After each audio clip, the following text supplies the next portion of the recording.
बिस्मिल्लाहिर्रहमानिर्रहीम। मैं 25 साल की थी जब मेरे पेट में दर्द उठा। मेरी अम्मी मुझे हॉस्पिटल ले गईं और जब मैं घर वापस आई तो मैं लड़का बन चुकी थी। अब सब लोग मुझसे दूर दूर भागते, मुझे अछूत समझते थे। मैं पहले बहुत खूबसूरत थी और किसी को पसंद करती थी।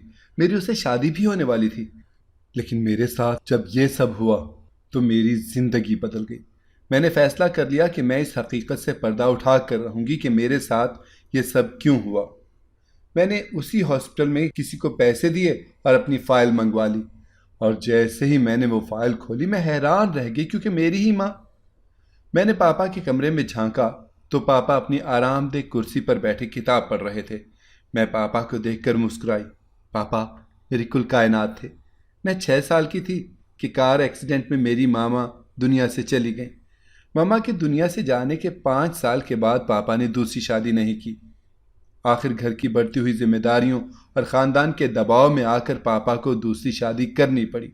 मगर हकीकत तो ये थी कि पापा ममा के दुनिया से जाने के बाद किसी से भी शादी करने के लिए तैयार ना थे। पापा ने दूसरी शादी के बाद भी मुझे अपने हाथ का छाला बना कर रखा था। मेरी सौतेली माँ रवायती सौतेली माँओं जैसी नहीं थी। मैं अक्सर सोचा करती थी कि ना जाने कौन कहते हैं कि सौतेली माँ कभी सगी नहीं बन सकती, मगर मेरे घर में तो ऐसा कुछ नहीं था। इसीलिए पापा भी मेरी सौतेली माँ की बहुत इज्जत करते। अगर मेरी माँ रवायती सौतेली माँ जैसा मेरे साथ सलूक रखती तो शायद आज मैं भी किसी दुखी लड़की की तरह अपनी दर्द भरी कहानी सुना रही होती। मगर मेरे साथ ऐसा कुछ भी ना हुआ। पापा ने हमेशा मुझे और मेरी राय को सबसे पहले रखा। वो मेरी किसी बात से इख्तलाफ भी रखते तो उसमें भी मेरा ही भला होता। मेरी एक सौतेली बहन और एक सौतेला भाई भी था। मेरी सौतेली बहन भी बहुत अच्छी थी। कभी कभार मेरी बहन हिना मेरे साथ जिद लगा लेती, मगर मेरा सौतेला भाई बिल्कुल सगे भाइयों की तरह ख्याल रखता था मेरा। पापा की अपनी इंडस्ट्री थी। पापा करोड़ों के मालिक थे और जायदाद का एक बड़ा हिस्सा पापा ने मेरे नाम कर रखा था। जिंदगी माली हो या जज्बाती, हर तरह से सुकून का गहवारा थी। किताब पढ़ते पढ़ते अचानक पापा की मुझ पर नजर पड़ी तो मैं कमरे के दरवाजे पर खड़ी उन्हें देखकर मुस्कुरा रही थी। मुझे देखकर पापा भी मुस्कुराए और बोले, क्या बात है मेरी प्यारी बेटी नौरीन, पापा को देखकर दूर दूर से ही मुस्कुरा रही है। कोई बात करनी है क्या पापा से? पापा की ये बात सुनकर मैं कमरे में चली गई और उनके करीब ही सोफे पर बैठ गई। नहीं पापा, मैं तो बस यूं ही खड़ी थी। इतने में मम्मा भी वहां आ गई और कहने लगी, नरीन जल्दी से तैयार हो जाओ बेटा, रिमशा के घर जाना है। तुम रिमशा के साथ गपशप कर लेना और मुझे रिमशा की मम्मा के साथ ना बहुत ज़रूरी काम है। मैंने कहा, ठीक है मम्मा। और फिर मैं उठकर अपने कमरे में तैयार होने के लिए चली गई। अब्बू ने मम्मा से पूछा, खैरियत तो है, बहुत जल्दी में जा रही हो? मम्मा ने कहा, जी खैरियत है। आपको इल्म तो है कि उनका बेटा हसन इंग्लैंड से 5 साल के बाद अपनी तालीम मुकम्मल करके वापस आ रहा है। तहमीना ने घर बुलाया है। वो घर में कोई पार्टी रखना चाहती है। कह रही थी कि बस वही डिस्कस करना है। मैंने सोचा नौरीन को भी साथ ले चलूं, रिमशा से गपशप कर लेगी। हिना तो ड्राइवर के साथ मार्केट शॉपिंग करने के लिए गई हुई है, ना जाने कब वापस आएगी। पापा ने कहा, हसन कब वापस पहुंच रहा है? ठीक 2 दिन के बाद शाम के वक्त वो पहुंच जाएगा। तहमीना का ख्याल है कि उसके आने की खुशी में एक दिन के बाद ही पार्टी रख लेंगी। आपको तो इल्म है तहमीना का एक ही बेटा है और कितनी मन्नतों मुरादों के बाद हुआ था, तो जाहिर है उनकी हसन से मोहब्बत तो बयान से बाहर है। पापा ने कहा, ठीक है, आमिर आज ऑफिस में खुद ही सब कुछ संभाल लेगा। मैं उसे कह देता हूँ कि आज मैं भी ऑफिस नहीं आ रहा। पापा ने किताब टेबल पर रखते हुए कहा, ऐसा लग रहा है जैसा कि बहुत थकावट है। इसके बाद वो उठे और बिस्तर पर लेट गए। मम्मा ने कहा, आपकी तबीयत तो ठीक है ना? अगर आपको अच्छा फील नहीं हो रहा तो मैं डॉक्टर को फ़ोन करके घर पर ही बुला लूँ। पापा ने कहा, नहीं नहीं, इसकी कोई ज़रूरत नहीं है, मैं बिल्कुल ठीक हूँ, बस थोड़ी सी थकावट है। मम्मा ने जवाब दिया, ठीक है फिर आप आराम करें। मैं और नौरीन तो तहमीना के घर चले जाएंगे। हिना को मैंने फ़ोन पर ही बता दिया है। वो कह रही है कि वो शॉपिंग करके सीधी घर आ जाएगी, आराम करेगी वो। इतने में मैं तैयार होकर पापा के कमरे में आ गई और मैंने मम्मा से कहा, अम्मा मैं रेडी हूँ, चलें? तो वो बोली, बेटा तुम गाड़ी में जाकर बैठ जाओ, मैं अपना पर्स लेकर आती हूँ। मैंने पापा को देखकर मुस्कुराते हुए कहा, ओके पापा, अपना ख्याल रखिएगा, अल्लाह हाफिज। पापा ने कहा, ठीक है बेटा, अल्लाह हाफिज। और मैं बाहर जाकर गाड़ी में बैठ गई, जो कि मम्मा ने पहले ही गैराज से निकाल कर रेडी रखी हुई थी। चंद लम्हों के बाद अम्मी पर्स उठाए आईं और ड्राइविंग सीट पर बैठ गईं और हम मेरी बहुत अच्छी दोस्त रिमशा के घर की तरफ रवाना हो गए। हम उनके घर पहुंचे तो रिमशा की मम्मा और रिमशा पहले से ही हमारे इंतज़ार में बैठी हुई थी। हमें देखते ही आंटी सोफे से खड़ी हो गईं और मम्मा से कहने लगी, बस तुम्हारा ही इंतज़ार कर रही थी। हम भी वहीं सोफे पर ही बैठ गए। रिमशा की मम्मा ने कहा, मैं बहुत खुश हूँ कि मेरा बेटा अपनी तालीम मुकम्मल करके वापिस आ रहा है। रिमशा ने मुझे कहा, नौरीन आओ, हम हमारे कमरे में चलते हैं। और हम उठकर रिमशा के कमरे में चले आए। रिमशा और मैं सेकेंड ईयर की स्टूडेंट्स थीं और क्लास फेलोज भी थीं। हमारा ज़्यादा वक्त कॉलेज में भी एक साथ ही गुजरता, इसलिए हमारी दोस्ती वक्त गुजरने के साथ साथ बहुत गहरी होती चली गई थी। हम रिमशा के कमरे में पहुंचे तो हम दोनों ही बेड पर लेट गईं। रिमशा ने मुझे कहा, नौरीन क्या तुम्हें मैं एक राज की बात बताऊं? मैंने कहा, हाँ हाँ बोलो। तो वो बोली, यार मैं चाहती हूँ कि तुम्हें ना अपनी भाभी बना लो। रिमशा की बात सुनकर मैं चौंक गई और उठकर बैठ गई। ये तुम क्या कह रही हो? पागल तो नहीं हो गई हो? रिमशा भी उठकर बैठ गई और कहने लगी, क्यों, इसमें क्या बुराई है? मैंने कहा, अपने भाई को वापिस तो आने दो। ऐसा ना हो कि तुम्हारा भाई अपने साथ कोई गोरी मेम लेता है। वो बोली, अरे नहीं, ऐसी कोई बात नहीं है। मैंने भाई से फ़ोन पर पूछा है, वो अकेले आ रहे हैं या कोई मेम भी साथ आ रही है। मगर मेरी बात सुनकर भाई जोर से कहका लगाकर हंस पड़े थे और बोले थे कि मेम लाना इतना आसान थोड़ी है कि जिसे भी कहूँगा तो वो मेरे साथ ही चल पड़ेगी। हाँ, मगर एक बात है, शादी मैं पाकिस्तान में ही करूँगा। और भाई की ये बात सुनकर ना मैं इतनी खुश हुई कि मैं तुम्हें बता नहीं सकती। मैंने कहा, फिर भी रिमशा, ये सारी बातें काबिल वक्त हैं। तुम मुझे अच्छी तरह जानती हो कि मैं वक्त आने से पहले ही अंदाजे लगाकर बैठ नहीं चाहती, बल्कि मुनासिब वक्त आने पर जो कुछ ज़रूरी हो उसी पर फोकस करती हूँ। और ये तो तुम बहुत बड़ी बात कह रही हो। क्या पता तुम्हारी मम्मा ने तुम्हारे भाई के लिए पहले से ही कोई बहुत अच्छी लड़की देख रखी हो। रिमशा ने कहा, अरे नहीं, अगर मामा ने कोई देख रखी होती ना तो वो ज़रूर मुझसे जिक्र करती। रिमशा की बात सुनकर मैं हंस पड़ी और बोली, पागल लड़की, माएँ बहुत सियानी होती हैं। वो वक्त आने पर ही इजहार करती हैं, पहले से ही ढिढोरा पीटना शुरू नहीं कर देती। तुम तो ना बिल्कुल उल्लू हो, तभी तो कहती हूँ कि तुम हो तो मेरी हम उम्र, मगर अक्लमंदी में थोड़ी पीछे रह गई हो। रिमशा ने बड़े शाहाना अंदाज से बेड पर दोबारा लेटते हुए कहा, अरे अक्लमंद लोगों, हमारे पाँव दबाओ। फिर हम दोनों ही कहका लगाकर हंस पड़ी। मेरी मम्मा और रिमशा की मम्मा काफ़ी देर तक पता नहीं क्या क्या डिस्कस करती रहीं। कभी मेहमानों की लिस्ट बनती, कभी मेन्यू लिस्ट बनती, कभी डेकोरेशन पर बात होने लगती। घर को फूलों से भी सजाने का फैसला किया गया। मम्मा ने एक बहुत अच्छा मशवरा दिया कि बहुत सारी मोमबत्तियां मंगवाई जाएं और केक काटने के बाद डिनर कैंडल की रोशनी में किया जाए। गर्ज ये कि आंटी अपने बेटे के आने की खुशी में रखने वाली पार्टी में कोई कमी, कोई कोताही चाहती नहीं थी। रिमशा के घर तकरीबन हमें 3 घंटे लग गए। इसके बाद मम्मा ने आंटी से वापस घर जाने की इजाज़त ली। आंटी हमें छोड़ने बाहर तक आईं और मम्मा से कहने लगी, कल तुमने ना मेरे लिए वक्त ज़रूर निकालना है, हम शॉपिंग के लिए चलेंगी। मम्मा ने कहा, मगर शॉपिंग में तो पूरा दिन भी लग सकता है। आंटी बोली, तुम फिक्र ना करो, रिमशा नौरीन के साथ कॉलेज से सीधी तुम्हारे ही घर चली जाएगी और शॉपिंग के बाद मैं तुम्हें घर पर ड्रॉप भी कर दूंगी और रिमशा को पिक भी कर लूँगी। मम्मा ने कहा, चलो ये ठीक है। और फिर हम गाड़ी में बैठ गए। रिमशा ने बाहर से ही हाथ हिलाते हुए कहा, कल फिर मिलते हैं। मैंने भी उसे मुस्कुराते हुए हाथ हिला दिया। हम घर पहुंचे तो हिना ड्राइंग रूम में बहुत गुस्से की हालत में बैठी हुई थी। हमें देखते ही कहने लगी, मामा, अगर आपने तहमीना आंटी की तरफ जाना ही था तो कम से कम मेरे लिए तो कुछ खाने के लिए रख जाती, कब से मुझे भूख लगी हुई है। मम्मा ने अपना पर्स सोफे पर रखा और हैरानगी से कहने लगी, हिना बेटा, खाना तो बना हुआ है, क्या ये मुमकिन है कि दिन के वक्त घर में खाना ही ना बने? हिना ने जवाब दिया, आपको अच्छी तरह इल्म है कि मैं गाय का गोश्त नहीं खाती हूँ। मम्मा ने कहा, बेटा, अगर गाय का गोश्त तुम एक दिन खा भी लोगी तो कौन सी क़यामत आ जाएगी? हिना ने कहा, अच्छा तो आप चाहती हैं कि मैं भूखी रहूं? मम्मा जो कि खुद बहुत थकी हुई थी वो उठकर किचन की तरफ चली गई और कहने लगी, भाई मेरा तुमसे बहस करने का अभी कोई मूड नहीं है।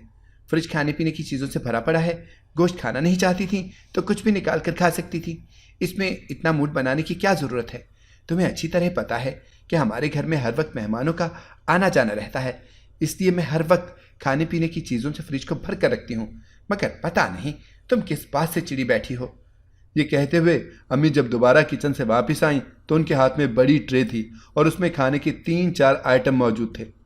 अम्मी ने वो ट्रे टेबल पर रखी और कहने लगी, बंदा खुद भी थोड़े हाथ पांव हिला लेता है, बेटा पता नहीं तुम कब समझोगी। ये कहकर अम्मी ने अपना पर्स उठाया और कमरे में चली गई। हिना चाइनीज़ राइस खाने में मसरूफ़ हो गई। मैंने पूछा, लगता है हिना तुम शॉपिंग करके बहुत थक गई हो। वो बोली, मेरा तो आज मार्केट में सख्त मूड ख़राब हुआ। जो कपड़े मुझे पसंद आते वो मेरे साइज से या छोटे होते या बड़े होते, या कलर मेरी मर्जी का ना मिलता। जूतों के लिए पता नहीं कितनी दुकानें फिरती रहीं, मगर मेरे कपड़ों के साथ मैचिंग जूते पता नहीं कितनी तगम दौ के बाद मिले हैं। वो भी कलर की मैचिंग तो शुक्र है हो गई, मगर जिस तरह का जूता लेना मैं चाह रही थी ना, वो फिर भी मुझे नहीं मिला। आज तो बस मैं मार्केट में ख्वार ही होती रही हूँ। ऊपर से तुम तो जानती हो कि जब मुझे भूख लगी हो तो समोसों और बर्गर से मेरा पेट भरता नहीं है जब तक कि मैं प्रॉपर खाना ना खा लूँ। मैंने कहा, ओहो, अच्छा, तभी तुम्हारा मूड सख्त खराब है। हिना ने पूछा, तहमीना आंटी क्या कह रही थी? मैंने कहा, उनका बेटा इंग्लैंड से अपनी तालीम मुकम्मल करके वापस आ रहा है। उसके आने की खुशी में उन्होंने पार्टी रखनी है, इसलिए उन्होंने अम्मी को बुलाया था कि पार्टी के लिए क्या कुछ करना पड़ेगा, सारी चीज़ें डिस्कस कर लें। बस इसीलिए हम गए थे। हिना ने कहा, वाह, दिल तो मेरा भी है कि मैं भी पढ़ने के लिए इंग्लैंड जाऊं, मगर पता नहीं पापा मानेंगे या नहीं। इतने में पापा अपने कमरे से निकलकर ड्राइंग रूम में आए। उन्होंने हिना की बात सुन ली थी। वो आकर सोफे पर बैठ गए और बोले, बेटा, इंग्लैंड में पढ़ना है तो मेरिट पर तुम्हें आना पड़ेगा। तुम मेहनत करो तो मैं तुम्हें इंग्लैंड भेज दूंगा। हिना ने कहा, मुझे पता था आप यही कहेंगे और इसका साफ साफ मतलब इनकार है। पापा हिना की बात सुनकर हंस दिए। हिना बोली, पापा, आपको तो इल्म है कि मैं बहुत मेहनत करती हूँ, मगर मेरे नंबर इस तरह नहीं आते जिस तरह आने चाहिए। ना जाने क्यों, यकीनन इसमें भी लगता ही कोई चक्कर होता होगा। पापा ने कहा, बेटा, मेहनत और कोशिश से सब कुछ मुमकिन है। तुम कोशिश करके तो देखो। ये कहकर पापा मुझसे मुखातिब हुए, नौरीन बेटा, मम्मा आपकी वापस आई हैं या अभी भी वहीं हैं? मैंने कहा, मम्मा वापस आ गई हैं पापा, वो कमरे में आराम कर रही हैं। पापा ने कहा, अच्छा ठीक है। और ठीक 2 दिन के बाद तहमीना आंटी का बेटा हसन इंग्लैंड से अपनी तालीम मुकम्मल करके घर पहुंच गया। तहमीना आंटी अपने इकलौते बेटे की घर वापसी पर इतनी खुश थीं जो बयान से बाहर है। बेटे के आने की खुशी में तहमीना आंटी ने पूरे मोहल्ले में मिठाई बांटी और अगले ही दिन शहर के एक गरीब इलाके में लंगर तकसीम करवाया। इसी काम में 3 से 4 दिन लग गए और हसन ने भी अपने सफ़र की थकन उतार ली थी। तहमीना आंटी और मम्मा पार्टी की तैयारियों में लगी हुई थी। आखिर 2 दिन के बाद आने वाली इतवार की शाम पार्टी के लिए मुकर्रर कर दी गई। उस पार्टी में तहमीना आंटी ने अपने ख़ास फैमिली फ्रेंड्स और रिश्तेदारों को मदऊ किया था। हम सभी तैयार होकर पार्टी में पहुंच गए। हर कोई इस तरह तैयार होकर आया हुआ था कि जैसे पार्टी नहीं, किसी की शादी हो। मगर हमारी क्लास के लोग जिनके पास पैसा बहुत ज़्यादा होता है, उन्हें वो पैसे कहीं खर्च भी तो करने होते हैं, इसलिए ज़्यादातर पैसा शो ऑफ में खर्च हो जाता है। हसन के आने की खुशी में पहले केक काटना था और फिर डिनर का एहतमाम किया गया था। मम्मा ने आंटी के साथ पार्टी करके बहुत अच्छे इंतजाम करवाए थे। पार्टी के इंतजाम करने में मम्मा बड़ी महारत रखती थी और मम्मा का कैंडल की रोशनी में डिनर करने का आइडिया बहुत शानदार था। जो ही सारे मेहमान आ गए, तहमीना आंटी ने सबको वेलकम करते हुए कहा, मुझे आप सबके यहाँ आने की बहुत खुशी है, इसीलिए मैंने आप सबको यहाँ मदऊ किया है कि आप लोगों को भी अपनी खुशियों में शामिल कर सकूं। मेरा बेटा हसन पूरे 5 साल के बाद इंग्लैंड से अपनी तालीम मुकम्मल करके आया है, और इससे भी बड़ी खुशी की खबर यह है कि मेरे बेटे ने ऑक्सफोर्ड यूनिवर्सिटी से 2nd पोजीशन ली है, जो कि हमारे लिए बहुत बड़ी खबर है। मैं ये सुनकर हैरान हो गई और मैंने मान लिया कि वाकई आंटी का बेटा हसन बहुत ज़हीन है, जैसा कि मैंने सुना था। हिना जो मेरे साथ खड़ी थी बोली, हमसे अपने ही शहर के कॉलेज में पोजीशन नहीं ली जा रही और मौसूफ ऑक्सफोर्ड यूनिवर्सिटी में पोजीशन लिए फिरते हैं। मेरा तो ख्याल है कि पापा को पता कर लेना चाहिए कि अंकल ने कोई रिश्वत तो नहीं दी, क्योंकि पैसा तो बहुत है अंकल के। मैंने हिना की बात सुनकर कहा, अरे वहाँ रिश्वत नहीं चलती और न ही वहाँ सिफारिश चलती है, ये सब कुछ तो हमारे मुल्क में चलता है। हिना ने जवाब दिया, फिर इन लोगों को चाहिए कि वो हम लोगों से शॉर्टकट सीखने। मैं हिना की बात सुनकर खामोश हो गई। हिना हमेशा यूं ही गैर संजीदा बातें करती होती थी और पापा को हिना की तबीयत का बहुत अच्छी तरह इल्म था, इसलिए पापा भी हमेशा हिना को मेहनत और कोशिश करने का कहते और हम खामोशी से आंटी की बातें सुनने लगे। वो कह रही थी, मैं आप सबकी बहुत शुक्रगुजार हूँ कि आप लोगों ने मेरी खुशियों में शामिल होने के लिए अपना वक्त निकाला। मेरा बेटा कमरे में तैयार हो रहा है, बस वो आने ही वाला है। जैसे ही वो आता है पहले हम केक काटेंगे और इसके बाद डिनर करेंगे। आप सबकी आमद का बहुत शुक्रिया। और ये कहकर आंटी मुस्कुराते हुए कुर्सी पर बैठ गईं। उनकी मुख्तसर सी तकरीर ख़त्म हुई तो आने वाले मेहमानों ने उनके लिए तालियां बजाईं। एक खातून ने उठकर कहा कि इसमें कोई शक नहीं कि हसन हमेशा से ही बहुत ज़हीन है। तहमीना ना सिर्फ मेरी बहुत अच्छी दोस्त है बल्कि एफएससी करने तक हसन मेरे पास ही पढ़ता रहा। और तहमीना, तुम्हें याद होगा कि मैं अक्सर तुमसे कहती थी कि तुम्हारा बेटा बहुत आगे जाएगा। ये कहकर वो खातून बैठ गईं और तहमीना आंटी ने खड़े होकर कहा, जी बिल्कुल, आप कहा करती थी। और खुशी की बात एक और है, तो मैं आप सबको वो बताना ही भूल गई कि जैसे ही हसन बहुत अच्छे ग्रेड के साथ यूनिवर्सिटी से फ्री हुआ, वहाँ की एक बहुत अच्छी कंपनी ने हसन को जॉब की ऑफ़र भी कर दी है और मेरा बेटा 6 महीने पाकिस्तान में गुजार कर अपनी जॉब के सिलसिले में वापस इंग्लैंड चला जाएगा। उसी वक्त नफीस से सूट में मलबूस हसन बाहर निकला और डैशिंग अंदाज में चलता हुआ अपनी ममा के पास जाकर खड़ा हो गया। उसने इशारे से आने वाले सब मेहमानों को सलाम किया और मुस्कुराते हुए बोला, ममा, मेरा ख्याल है आपने मेरी बहुत ज़्यादा ही तारीफ़ें कर दी हैं। मैं हिना की तरफ मुतवज्जे हुई तो मैंने देखा कि हिना आंखें फाड़े हसन को देख रही थी। मैंने इर्द गिर्द नज़र डाली कि कोई हमें देख तो नहीं रहा। फिर मैंने हिना को कोहनी मारते हुए कहा, बस कर दो हिना, कोई देखेगा तो क्या सोचेगा। वो अचानक ही होश में आ गई और बोली, यार रिमशा का भाई तो बहुत डैशिंग है, ये तो लग ही नहीं रहा कि रिमशा का भाई है। हिना की ये बात सुनकर मैं हंस पड़ी और बोली, तुम भी ना हद करती हो, क्या कमी है हिना में? गोरा रंग, बड़ी बड़ी आंखें, भूरे बाल, अभी भी तुम उसके बारे में ये बात कहोगी? अचानक हिना आंटी की तरफ पीट करके खड़ी हो गई और बोली, मुझे भी पता नहीं क्या हो गया था। रिमशा का भाई अब इतना भी खूबसूरत नहीं है कि मैं उसे देखने में अपना वक्त ज़ाया करूं। हिना की बात सुनकर मैं कहकहा लगाकर हंस पड़ी और मैंने कहा, तुम इतनी गैर संजीदा बातें कैसे कर लेती हो? हिना ने मुस्कुराते हुए तजस्सुस भरे अंदाज में कहा, बहन, मुझे ना अकल चाहिए, अकल। और हम दोनों ही कहकहा लगाकर हंस पड़ी। और इसके बाद पहले केक काटा गया। केक का सेशन ख़त्म हुआ तो नौकरों ने जगह जगह सलीके से रखी गई मोमबत्तियां जला दी और खाना शुरू कर दिया गया। आंटी ने हल्की मौसीकी का एहतमाम भी किया हुआ था। बैकग्राउंड में हल्की मौसीकी चल रही थी, मोमबत्तियां जलाई गई थीं।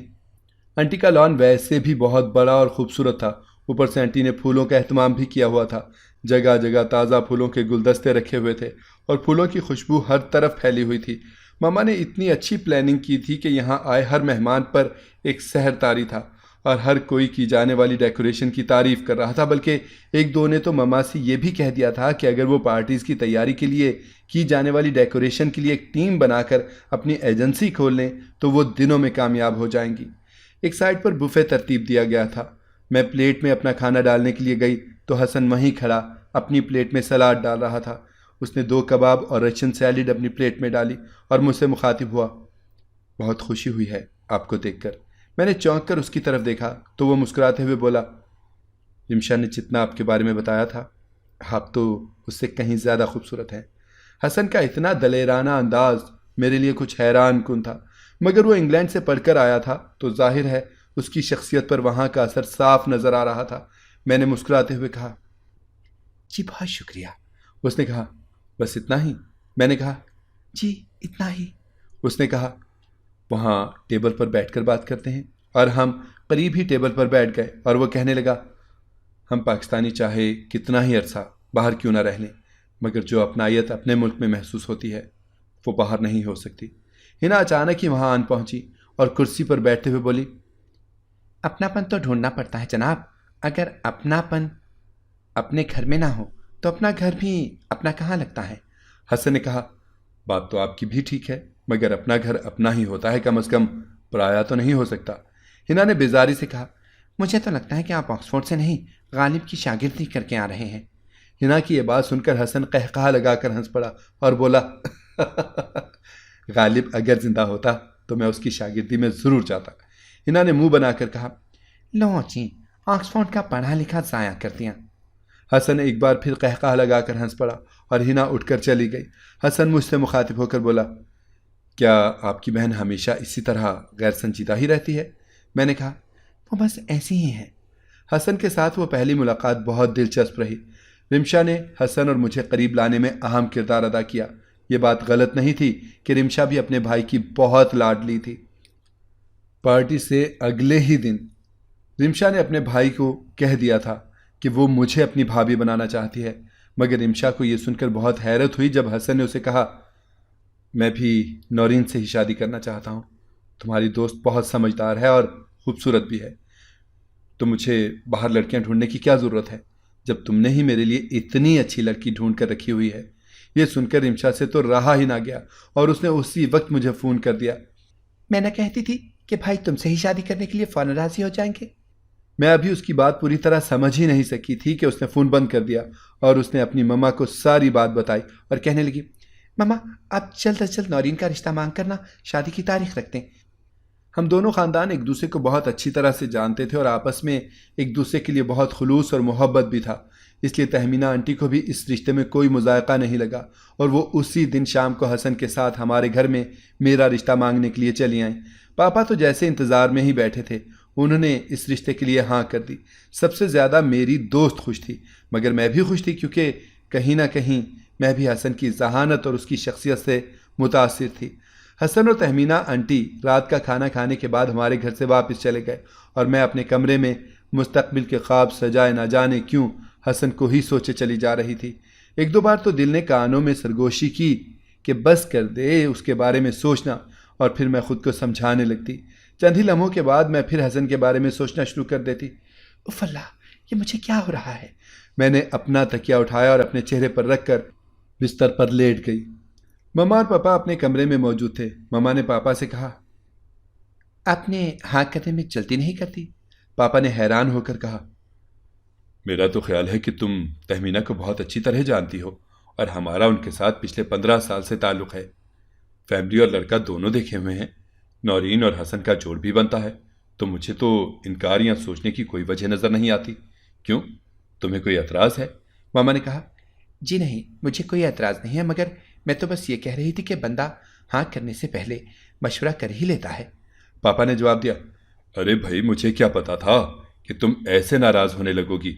मेरे घर में जो पहला जिक्र चलता रहता है वो तुम्हारी दोस्त तहमीना का होता है। मैं तो यही समझ रहा था कि तुम भी इस रिश्ते से बहुत खुश हो रही होगी, मगर मुझे इल्म नहीं था कि तुम्हें इस रिश्ते से कोई तहफ़्फ़ुज़ात भी हो सकते हैं। मामा ने पापा की यह बात सुनी और खामोशी से सो गई। रात के तकरीबन 12 बज चुके थे। मेरे मोबाइल की घंटी बजी। मैंने फ़ोन उठाया तो एक अनजान नंबर था। कुछ सोचकर मैंने यस कर दिया तो दूसरी तरफ से आवाज़ आई, डरने की ज़रूरत नहीं है, मैं हसन ही हूँ और मेरा ये नंबर अपने पास सेव कर लो, क्योंकि तुम्हारे पास कोई और नंबर हो या ना हो, मेरा नंबर सेव होना चाहिए। मैं उसकी बात सुनकर मुस्कुरा दी और हसन ने पहली बार अपनी पसंदीदगी का मुझसे खुलकर इजहार किया। तकरीबन 1 घंटे तक हम दोनों फ़ोन पर बातें करते रहे और फ़ोन सुनते सुनते ना जाने कब मुझे नींद आ गई। जिस दिन से हसन के साथ मेरा रिश्ता हुआ, मैंने महसूस किया था कि उस दिन से मम्मा और हिना का रवैया मेरे साथ कुछ सर्द पड़ गया था, मगर मामा या हिना ने मुझसे कोई भी बात ना की। तहमीना आंटी को शादी की बहुत जल्दी थी क्योंकि वो चाहती थी कि हसन के जाने से पहले हमारी शादी हो जाए, और हसन भी बज़िद था कि वो शादी करके मुझे अपने साथ लेकर जाएगा। तहमीना आंटी ने ज़ोरों शोर से शादी की शॉपिंग शुरू की हुई थी। एक दिन अचानक मेरे पेट में दर्द होने लगा और वह दर्द इतना शदीद हुआ कि पापा और मामा को मुझे इमरजेंसी हॉस्पिटल लेकर जाना पड़ा। ये शहर का सबसे अच्छा और महंगा हॉस्पिटल था। डॉक्टर ने मेरा चेकअप किया और कहा, फौरी तौर पर ऑपरेशन करना पड़ेगा, अपेंडिक्स की तकलीफ़ है। पापा ने फ़ौरन ऑपरेशन के पेपर्स पे साइन कर दिए। मेरा ऑपरेशन हुआ। मैं होश में आई तो मेरे सब घर वाले, तहमीना आंटी और हसन भी आए हुए थे। मुझे होश में आता देखकर पापा मेरी तरफ दौड़े चले आए। पापा ने मेरा हाथ अपने हाथ में लिया और मेरे हाथ को चूमते हुए बोले, कैसी तबीयत है मेरी बेटी की? मैं मुस्कुरा दी। तहमीना आंटी मामा के गले लग गई और बोली, शुक्र है मेरी बहू बिल्कुल ठीक हो गई है। निमशा ने भी मुझे ज़बरदस्त मुस्कुराहट पास करते हुए कहा, may you live long my dear bhabhi. Hasan ने पापा से कहा, अंकल आप क्यों परेशान हो रहे हैं? देखें, आपकी बिल्ली बिल्कुल ठीक है। 2 दिन के बाद मुझे हॉस्पिटल से डिस्चार्ज किया गया। मैं घर पहुंची तो मेरी तबीयत काफ़ी बेहतर हो चुकी थी। मैंने अपने जिस्म में कुछ तब्दीलियां महसूस की। मैं आईने के सामने खड़ी हो गई, खुद को गौर से देखने लगी कि अचानक मैं ज़ोर ज़ोर से चीखने लगी। मेरी चीख की आवाज़ सुनकर पापा और मामा मेरे कमरे में दौड़ते चले आए। वो बोले, क्या हुआ बेटा? मुझसे तो बोला भी नहीं जा रहा था। उसी लम्हे आमिर भाई भी मेरे कमरे में पहुंच गए। क्या हुआ पापा? नौरीन इस तरह क्यों चिल्लाई है? मैं खौफ से कांपने लगी और बेड पर बैठ गई। मामा और पापा भी मेरे पास बैठ गए। पापा मेरा हाथ सहलाने लगे। क्या हुआ नौरीन बेटा, कुछ बोलो तो सही। तो आखिर मेरे मुंह से बस यही निकला, पापा, अब मैं आपकी नौरीन नहीं रही। पापा और मामा हैरत से एक दूसरे का मुंह तकने लगे। आमिर भाई ने कहा, नौरीन तुम होश में तो हो? क्या कह रही हो? हाँ, हमें कुछ समझ नहीं आ रहा। और मेरा जब टूट गया। मैं जोर जोर से रोने लगी। पापा, मैं लड़का बन गई हूँ। पापा, पता नहीं मुझे क्या हो गया है। मैं लड़का बन गई हूँ। भाई, मैं लड़का बन गई हूँ। मैं लड़का नहीं बनना चाहती। पापा, कुछ करें पापा। पापा ने ये सुना तो हैरान और परेशान मुझे देखने लगे। मैं पापा के गले लग गई। मुझे बचा ले पापा, मैं लड़का नहीं बनना चाहती। मामा हैरत के मारे खड़ी हो गई।